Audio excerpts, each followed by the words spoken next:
इसके पहले वीडियो में हमने रिमूविंग ऑफ एडवर्ब टू के रूल्स को समझा था। आज उसके कुछ सेंटेंस करेंगे जिससे कि जो रूल्स हमने समझे थे वो ठीक से क्लियर हो जाएं। तो आइए सेंटेंस लिखते हैं।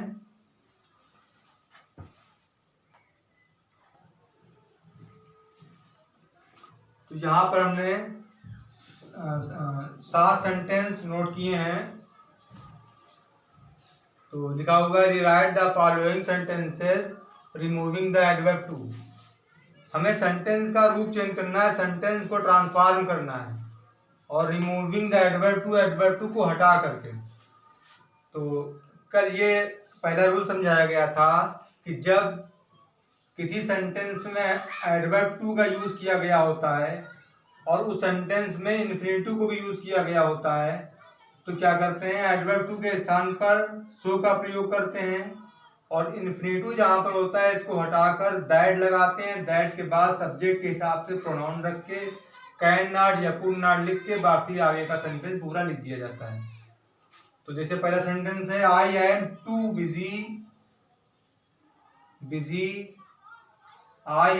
Busy to attend the marriage ceremony.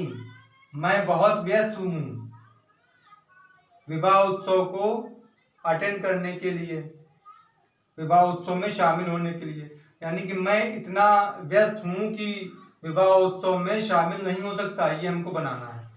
तो पहला काम क्या करते हैं कि सब्जेक्ट और हेल्पिंग वर्ब को जो का त्यों लिख देते हैं। तो यहाँ पर लिख दिया हमने आई एम, ये सब्जेक्ट और वर्ब आ गई। उसके बाद क्या करना है, TOO यानी कि एडवर्ब टू के स्थान पर क्या करना है, हमको सो लगा देना है। तो यहाँ पर लिख दिया हमने सो, आई एम सो। उसके बाद बिजी, यहाँ पे लिखने में गलती हो गई, आई एम टू बिजी हो जाएगा आई am so busy, I am so busy. उसके बाद जहां पर TOO है यहाँ पर दैट लग जाएगा, दैट। फिर सब्जेक्ट के हिसाब से प्रोनाउन आ जाएगा, आई है तो आई खुद प्रोनाउन है तो आई रहेगा। टेंस के हिसाब से कैन नॉट या कुड नॉट आ जाएगा। यहाँ पे एम है, ये प्रेजेंट टेंस है तो कैन नॉट हो जाएगा, I can not attend the marriage ceremony.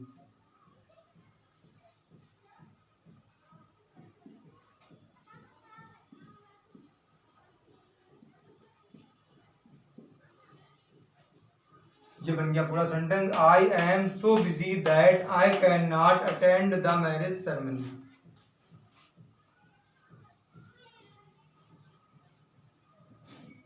इस तरह दूसरा सेंटेंस है he was too frightened to speak a word. वो बहुत डरा हुआ था एक शब्द भी बोलने के लिए। यानी कि वो इतना डरा हुआ था कि एक शब्द भी नहीं बोल सकता था।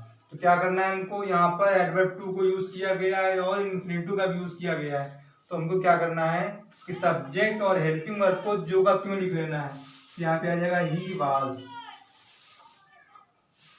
फिर जहां पर एडवर्ब टू को यूज किया गया इसकी जगह पे सो लगा देना है, ही वाज सो। बाकी फ्राइटेंड का फ्राइटेंड ही रहेगा।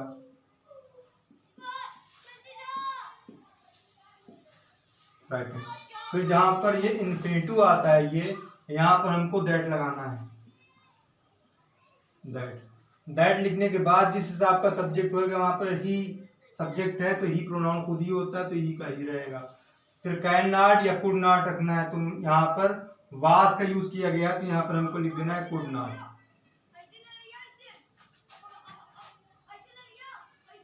ही was so frightened that he could not. उसके बाद speak a word.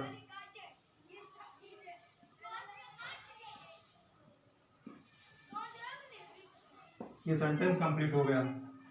Third number, ये फर्स्ट नंबर, सेकंड नंबर, किया आएगा थर्ड नंबर। थर्ड नंबर दिया हुआ है he is too old to run. वो बहुत बूढ़ा है दौड़ने के लिए। यानी कि हम बनाएंगे वो इतना बूढ़ा है कि दौड़ नहीं सकता। तो सब्जेक्ट और वर्ब जो के त्यों, ही इज एडवर्ब टू के स्थान पर सो लगाना है हमको, ही इज सो ओल्ड। उसके बाद जहां पर इन्फिनेटिव का चिन्ह टू लिखा होता है यहाँ पर दैट लगाना है। दैट के बाद सब्जेक्ट के हिसाब से प्रोनाउन ही। अब कैन नॉट या कुड नॉट, यहाँ पर इज आया है तो हमको लिखना है can not, he can not. उसके बाद रन, पूरा सेंटेंस बन गया। He is so old that he can not run, वो इतना बूढ़ा है कि दौड़ नहीं सकता। नंबर 4 है you were too poor to help me, तुम बहुत गरीब थे मेरी सहायता करने के लिए, मतलब तुम इतने गरीब थे कि मेरी सहायता नहीं कर सकते थे। यहाँ पर एडवर्ब टू को यूज किया गया और इन्फिनेटिव का भी यूज किया गया है, इसलिए हमको क्या करना है, एडवर्ब टू के स्थान पर सो लगाना है और सब्जेक्ट वर्ब जो के त्यों रखना है। You were so poor,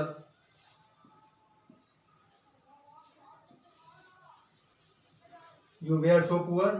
उसके बाद इन्फिनेटिव के चिन्ह टू के स्थान पर लिखना है दैट। अब दैट के बाद सब्जेक्ट के हिसाब से प्रोनाउन यू, फिर कैन नॉट या कुड नॉट, यहाँ पर वेयर आया है तो क्या लगेगा, कुड नॉट, पास्ट है।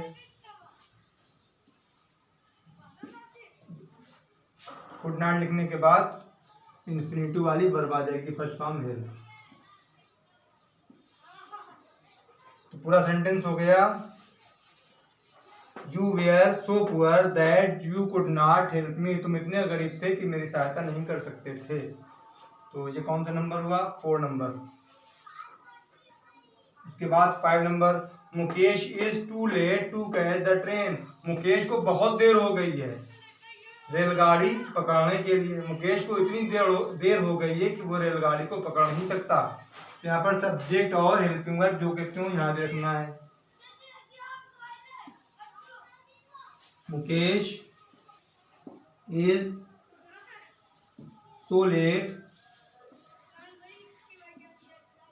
उसके बाद दैट आ जाएगा टू के स्थान पर, टी टू के स्थान पर यहाँ पर। उसके बाद सब्जेक्ट के हिसाब से प्रोनाउन, यहाँ पर मुकेश है तो मुकेश के हिसाब से प्रोनाउन क्या लगेगा, ही, दैट ही। अब यहाँ पर इज है तो क्या लगेगा, can not, he can not. अब आगे का सेंटेंस आ जाएगा कैच द ट्रेन।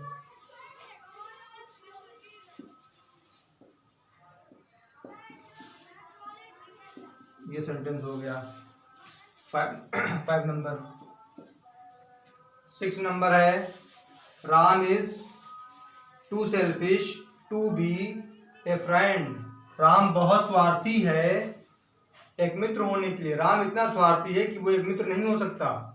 तो यहाँ पर सब्जेक्ट और वर्ब जो कि क्यों राम इज का राम इज ही रहेगा, राम इज। उसके बाद एडवर्ब टू के स्थान पर सो लगाना है, Ram is so poor adjective है। उसके बाद दैट, टी ओ टू के स्थान पर दैट आ गया यहाँ पर।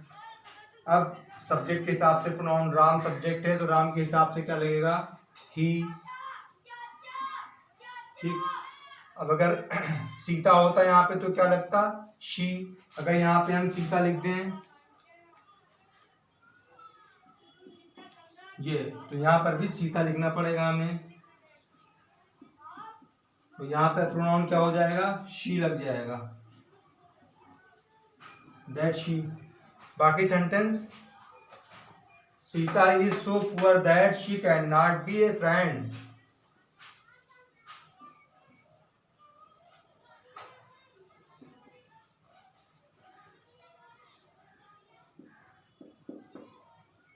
ये हो गया। उसके बाद he was too tired to work, वो बहुत थका हुआ था काम करने के लिए, यानी कि वो इतना थका हुआ था कि काम नहीं कर सकता था। तो सब्जेक्ट वर्ब जो कि क्यों, ही वॉज, एडवर्ब टू के स्थान पर सो लगाना है, he was so tired that he can not work.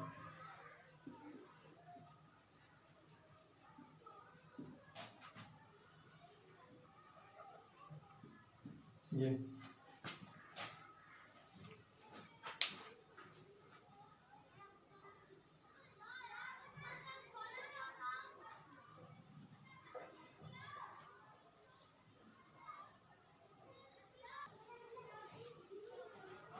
तो 7 नंबर सेंटेंस ठीक से आ नहीं पाया था तो इसको दोबारा लिख दिया है। He was too tired to work, तो ये बनाया गया he was so tired that he cannot work। अच्छा, अब 8 नंबर सेंटेंस है The tea is too hard for me to drink। अब यहाँ पर हमको ये देखना है कि इसमें एडवर्ब टू का तो यूज किया गया है और एडजेक्टिव या एडवर्ब भी आया है, उसके बाद फार लगा के लिविंग बीइंग ऑब्जेक्ट दिया हुआ है, जानदार ऑब्जेक्ट दिया हुआ है। जब इस तरह की कंडीशन आ जाएगी कि फार लगा के कोई ऑब्जेक्ट दिया होगा एडजेक्टिव के बाद, तो क्या करना है, उसी ऑब्जेक्ट को सब्जेक्ट बना देना है दैट के बाद। जैसे फॉर मी है तो यहाँ पे हो जाएगा that I can not, for you होएगा तो that you can not, for Ram होएगा तो that Ram can not, for boy है तो दैट बॉय कैन नॉट। जो भी सब्जेक्ट ऑब्जेक्ट यहाँ पे होएगा उसी को सब्जेक्ट बना के लिखना है। कोई अगर प्रोनाउन का ऑब्जेक्ट दिया हुआ है तो उसका फिर हम सब्जेक्ट रखेंगे, कोई नाउन दिया हुआ तो नाउन ही रहेगा। तो यहाँ पर हम लिखेंगे the T is so hard that I can not drink, चाय इतनी गर्म है कि मैं इसे पी नहीं सकता। ये बन जाएगा the T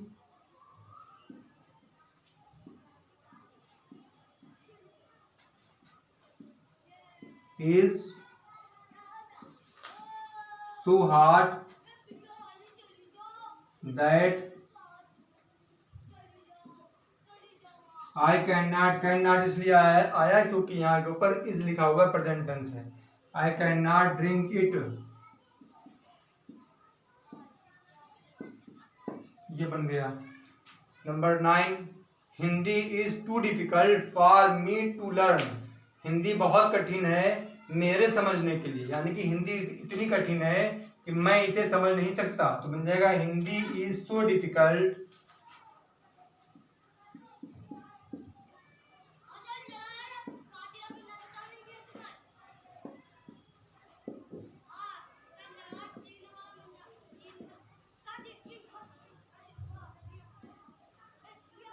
that, for me लिखा हुआ है इसलिए that I can not,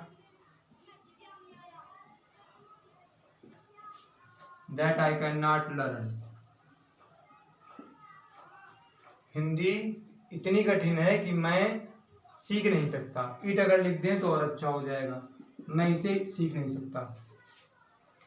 next है Mohan is too strong for me to be defeated, Mohan बहुत ताकतवर है मेरे हराने के लिए, यानी कि मोहन इतना ताकतवर है कि मैं इसे हरा नहीं सकता। इसको हम बनाएंगे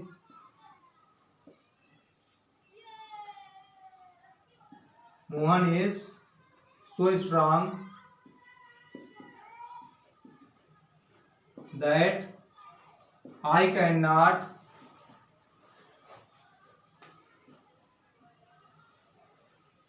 डिफीट हिम।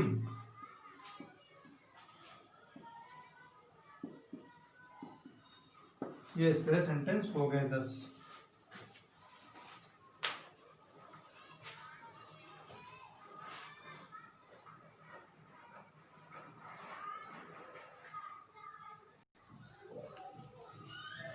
तो 3 सेंटेंस हम और देखेंगे। He is too eager for praise, जब किसी सेंटेंस में एडवर्ब टू का तो यूज किया गया होता है लेकिन इन्फिनेटिव नहीं दिया होता है, इन्फिनेटिव का प्रयोग नहीं किया गया होता है, तो क्या करना होता है कि एडवर्ब टू के स्थान पर ओवर का प्रयोग करते हैं। यहाँ पे हो जाएगा he is over eager for praise.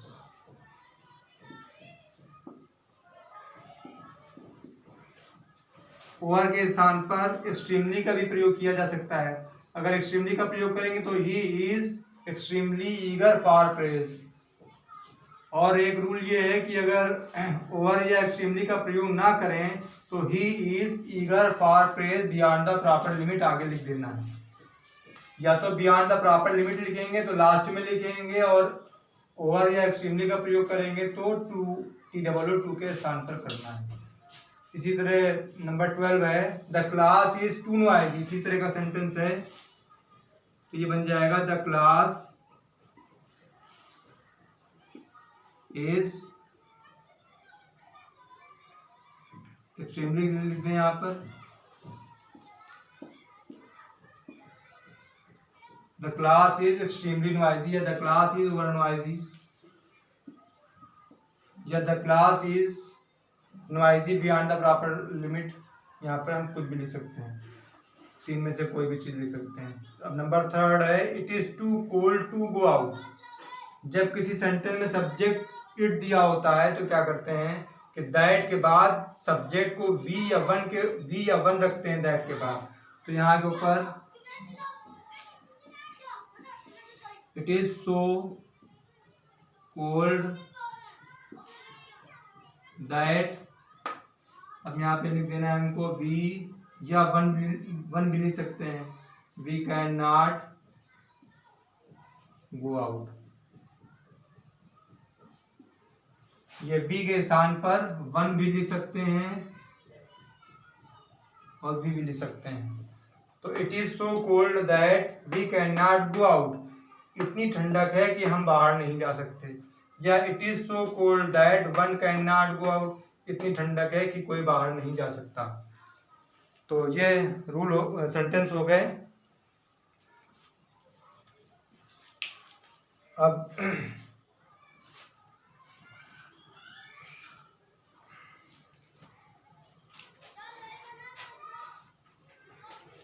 तो 13 सेंटेंस किए गए हैं। 13 सेंटेंस में रूल समझ में आ गए होंगे और सेंटेंस भी समझ में आ गए होंगे। इस चैनल को ज़्यादा से ज़्यादा शेयर करें और चैनल को सब्सक्राइब करें, वीडियो को शेयर करते रहें, जिससे कि ज़्यादा लोगों तक वीडियो जो पहुँचे और ज़्यादा लोगों को शिक्षा हासिल हो। ठीक है, शुक्रिया।